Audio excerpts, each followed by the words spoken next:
ವರ್ಷಗಳ ಅಪ್ಪು ಕನಸು ನನಸು ಈ ಕುರಿತಂತೆ ಬ್ರೇಕಿಂಗ್ ನ್ಯೂಸ್ ಬರ್ತಿದೆ.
ಹೊಸ ಪ್ರತಿಭೆಗಳಿಗೆ ಪ್ರೋತ್ಸಾಹ ನೀಡುವ ಮೂಲಕ ಜನಮನ ಗೆದ್ದಿದ್ದಂತಹ ನಿರ್ಮಾಪಕಿ ಅಶ್ವಿನಿ ಪುನೀತ್ ರಾಜ್ಕುಮಾರ್ ಈಗ 20 ವರ್ಷಗಳ ಅಪ್ಪು ಕನಸನ್ನ ಹಠ ಬಿಡದೆ ನನಸು ಮಾಡಿ ಮತ್ತೊಮ್ಮೆ ಎಲ್ಲರ ಮನಸ್ಸನ್ನ ಗೆದ್ದಿದ್ದಾರೆ.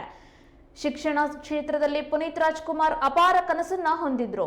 ಈಗ ಅಪ್ಪು ಕನಸು ನನಸು ಮಾಡಿರುವಂತಹ ಅಶ್ವಿನಿ ಪುನೀತ್ ರಾಜ್ಕುಮಾರ್ ಪ್ರೀ ಸ್ಕೂಲ್ ಅನ್ನ ಬೆಂಗಳೂರಿನಲ್ಲಿನೇ ಆರಂಭಿಸಿದ್ದಾರೆ.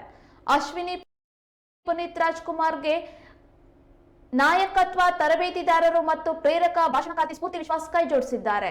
ಈ ಯೋಜನೆ ಉನ್ನತ ಶಿಕ್ಷಣ ಸಚಿವೆ ಡಾಕ್ಟರ್ ಎಂಸಿ ಸುಧಾಕರ್ ಮತ್ತು ಶಿಕ್ಷಣ ತಜ್ಞೆ ಐಶ್ವರ್ಯ ಡಿಕೆಎಸ್ ಹೆಗಡೆ ಭಾಗಿಯಾಗಿದ್ದ ಇಂಡಿಯನ್ ವುಮೆನ್ ಅಚೀವರ್ಸ್ ಅವಾರ್ಡ್ಸ್ ಕಾರ್ಯಕ್ರಮದಲ್ಲಿ ಉದ್ಘಾಟನೆಯಾಗಿದೆ.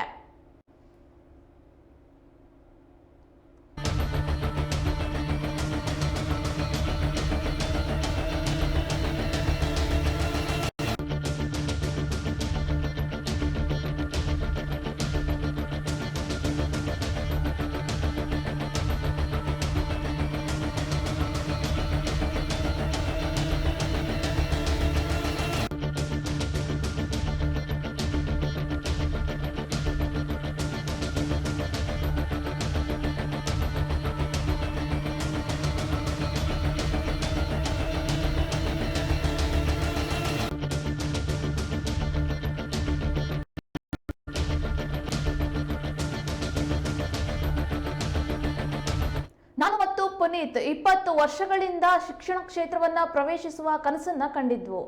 ಈ ಯೋಜನೆ ನಮ್ಮ ಕನಸನ್ನ ನನಸಾಗಿಸ್ತಾ ಇದೆ. ಪ್ರತಿ ಮಗುವಿನ ಸಾಮರ್ಥ್ಯವನ್ನ ಪೋಷಿಸುವ ಶಾಲೆಗಳನ್ನ ರಚಿಸೋದು, ಶೈಕ್ಷಣಿಕ ಉತ್ಕೃಷ್ಟತೆ ಮಾತ್ರವಲ್ಲದೆ ನಾಯಕತ್ವವನ್ನು ಸಹ ನಿರ್ಮಿಸುವುದು ನಮ್ಮ ಉದ್ದೇಶ ಎಂದು ತಿಳಿಸಿದ್ದಾರೆ. ಮೊದಲ 5 ಕಲಿಕಾ ಕೇಂದ್ರಗಳು ಬೆಂಗಳೂರಿನಲ್ಲಿ ಪ್ರಾರಂಭವಾಗಲಿದ್ದು, ಆಧುನಿಕ ಸೌಲಭ್ಯಗಳು, ಅನುಭವಿ ಶಿಕ್ಷಕರು ಮತ್ತು ನವೀನ ಪಠ್ಯಕ್ರಮ ಇರಲಿವೆ. ಎಲ್ರಿಗೂ ನಮಸ್ಕಾರ. ನಾನು ನಿಮ್ಮ Ashwini Puneeth Rajkumar.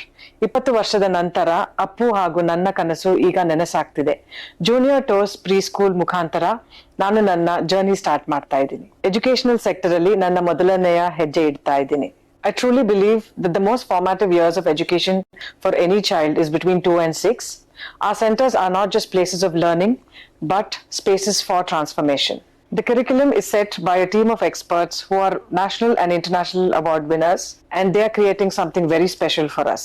This is a personal journey for me, one that will be rewarding and fulfilling on an inner level. Namma kanasige nimma ಆಶೀರ್ವಾದ ಸದಾ ಇರಲಿ. ಎಲ್ರಿಗೂ ನಮಸ್ಕಾರ. ನಾನು ನಿಮ್ಮ ಅಶ್ವಿನಿ ಪುನೀತ್ ರಾಜ್ಕುಮಾರ್. 20 ವರ್ಷದ ನಂತರ ಅಪ್ಪು ಹಾಗೂ ನನ್ನ ಕನಸು ಈಗ ನನಸಾಗ್ತಿದೆ. ಜೂನಿಯರ್ ಟೋಸ್ ಪ್ರೀ ಸ್ಕೂಲ್ ಮುಖಾಂತರ ನಾನು ನನ್ನ ಜರ್ನಿ ಸ್ಟಾರ್ಟ್ ಮಾಡ್ತಾ ಇದ್ದೀನಿ. ಎಜುಕೇಶನಲ್ ಸೆಕ್ಟರ್ ಅಲ್ಲಿ ನನ್ನ ಮೊದಲನೆಯ ಹೆಜ್ಜೆ ಇಡ್ತಾ